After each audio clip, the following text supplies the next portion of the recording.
जय हिंद मेरे प्यारे साथियों, मधु उपाध्याय एकेडमी में आप सभी का स्वागत करती हूँ। मैं मधु उपाध्याय। मैं आज लेके आई हूँ भारतीय राज्य व्यवस्था से जीके जीएस का क्वेश्चन। डियर क्या लेके आई हूँ? भारतीय राज्य व्यवस्था से जीके जीएस का क्वेश्चन, जो कि बिना लेट के मैं आप सभी को पढ़ाऊंगी। डियर उससे पहले मैं आप सभी से कहना चाहती हूँ, प्लीज मेरे चैनल को सब्सक्राइब करके बेल आइकन जरूर दबाइए, ताकि जब भी मैं कोई पोस्ट डालूं तो आप तक तुरंत पहुंच जाए। डियर और आप लोग पढ़ सके, तो मैं चाहती हूँ कि मेरी गलतियों को कमेंट में जरूर बताएं, ताकि हम अपनी गलती का सुधार कर सके। डियर और मैं बिना लेट के शुरू करूंगी। उससे पहले बता दूं, आरआरबी ग्रुप डी और दिल्ली पुलिस कांस्टेबल के लिए मैंने ये सारा क्वेश्चन तैयार किया है। बाकी आप किसी भी एग्जाम की तैयारी में इसे पढ़ सकते हैं। UPSC, UPPCS, BPSC, SSC GD, UP police constable, railway, MTS, अन्य जो भी एग्जाम आपका होने वाला है डियर, उस एग्जाम में आप ये सारे क्वेश्चन पढ़ सकते हैं। और चलिए, तो बिना लेट के मैं शुरू करूंगी, और मैं चाहती हूँ कि आप लोग लाइक शेयर कमेंट करना ना भूलिए। तो चलिए बिना लेट के शुरू करते हैं। संपत्ति के अधिकार को किस संविधान के द्वारा हटा दिया गया है? संपत्ति का जो अधिकार था डियर हमारा, वो किस संविधान के द्वारा हटाया गया था? ठीक है, 44वें 46वें, तो 44वें या 46वें संशोधन के द्वारा संविधान के द्वारा संपत्ति का अधिकार हटाया गया था। तो संपत्ति के अधिकार को किस संविधान के द्वारा हटाया गया था? 44वें संविधान के द्वारा हटाया गया था डियर। नेक्स्ट क्वेश्चन है, मूल अधिकारों का रक्षक किसे कहा जाता है?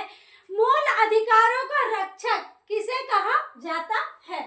सर्वोच्च न्यायालय, उच्च न्यायालय। मूल अधिकारों का जो रक्षा करता है उसे क्या कहा जाता है? सर्वोच्च न्यायालय कहा जाता है या उच्च न्यायालय? तो दोनों ही कहा जाता है, तो दोनों। ठीक है डियर, ये दोनों, सर्वोच्च न्यायालय और उच्च न्यायालय दोनों होंगे। ठीक है, ऑप्शन में आपको 4 ऑप्शन दिया जाएगा पेपर में, तो मतलब आपको कोई टेंशन नहीं लेना है। आप बिना किसी टेंशन के पढ़ेंगे उसे, और ए और बी अगर आता है, बी सी आता है, डी और सी आता है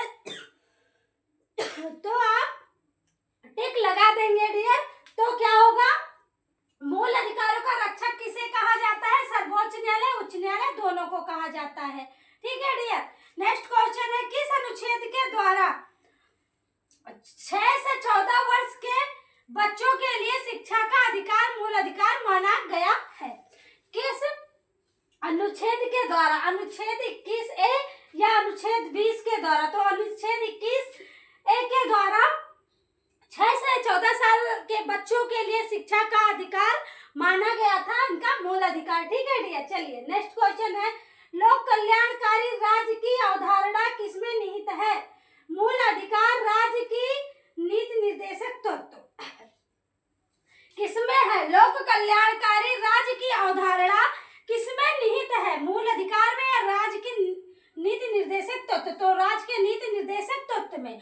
लोक कल्याणकारी राज्य की अवधारणा जो है डियर, वो किसमें निहित है? नीति निर्देशक तत्व में। ठीक है। नेक्स्ट क्वेश्चन है, संविधान का अनुच्छेद 40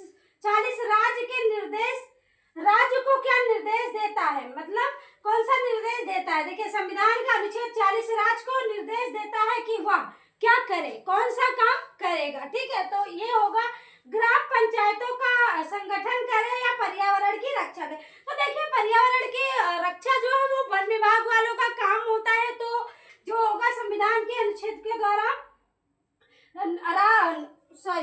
राज्य को क्या निर्देश दिया जाता था? ग्राम पंचायतों का संगठन करने का निर्देश दिया जाता था।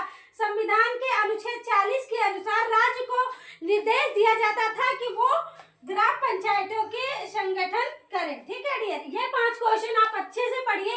अगर इसमें आपको कोई दिक्कत परेशानी होती है तो आप कमेंट में जरूर बताएं, हम उसका सुधार जरूर करेंगे डियर। तो चलिए नेक्स्ट क्वेश्चन है, संविधान में मूल कर्तव्यों में शामिल करने की प्रेरणा किस देश के संविधान से ली गई है? संविधान सभा में मूल कर्तव्यों को शामिल करने की प्रेरणा किस देश के संविधान से ली गई है? डियर।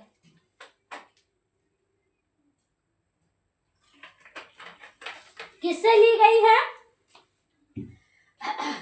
रूस रमनी से। संविधान में मूल कर्तव्यों को शामिल करने की प्रेरणा किस देश के संविधान से ली गई है? तो रूस से ली गई है डियर। चलिए नेक्स्ट क्वेश्चन है, संविधान में मूल कर्तव्यों की कुल संख्या कितनी है? संख्या कितनी है? शायद ये क्वेश्चन का आंसर मैंने कुछ अलग ही लिख दिया है, कुछ और ही पूछा था। संविधानों में मूल कर्तव्यों की संख्या, सॉरी एक मिनट,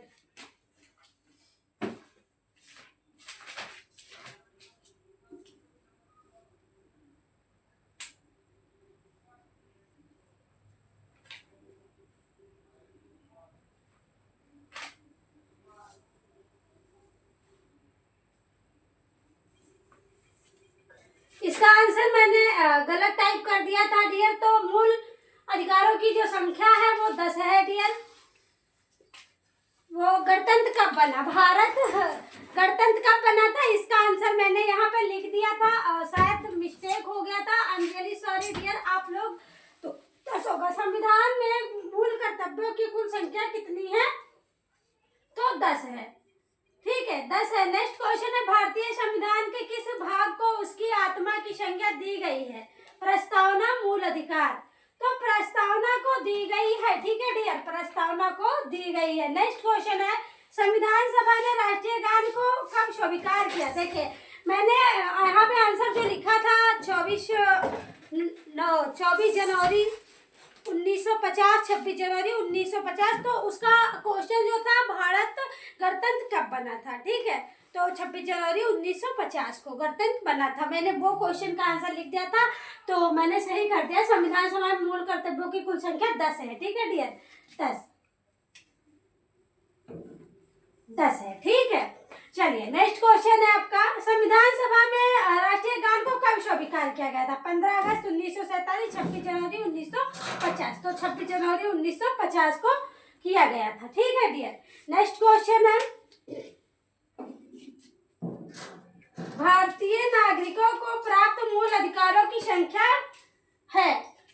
भारतीय नागरिकों को प्राप्त मूल अधिकारों की संख्या कितनी है? 6 है या 8 है? तो 6 है डियर। ठीक है, समानता का अधिकार, स्वतंत्रता का अधिकार, शोषण के विरुद्ध अधिकार, धार्मिक स्वतंत्रता का अधिकार, सांस्कृतिक और शिक्षा से संबंधित अधिकार, संवैधानिक उपचारों का अधिकार। ठीक है, तो भारतीय नागरिकों को प्राप्त मूल अधिकारों की संख्या 6 है डियर। तो चलिए आज का क्लास यहीं पे खत्म करते हैं। आप लोग ये देख लीजिए, जो भी आपको ना समझ में आए कमेंट करिएगा। इस क्वेश्चन के लिए माफ करिएगा आप लोग मुझे, मैंने आंसर गलत टाइप कर दिया था। शायद थोड़ी सी मेरी तबीयत भी खराब है, तो इसी में दिमाग नहीं काम किया होगा, सिर दर्द था, तो उसके लिए मैं माफ़ी चाहती हूँ। बाकी अगर आप लोगों को और कोई दिक्कत परेशानी है तो आप कमेंट में ज़रूर बताएं, हम उसका सुधार जरूर करेंगे।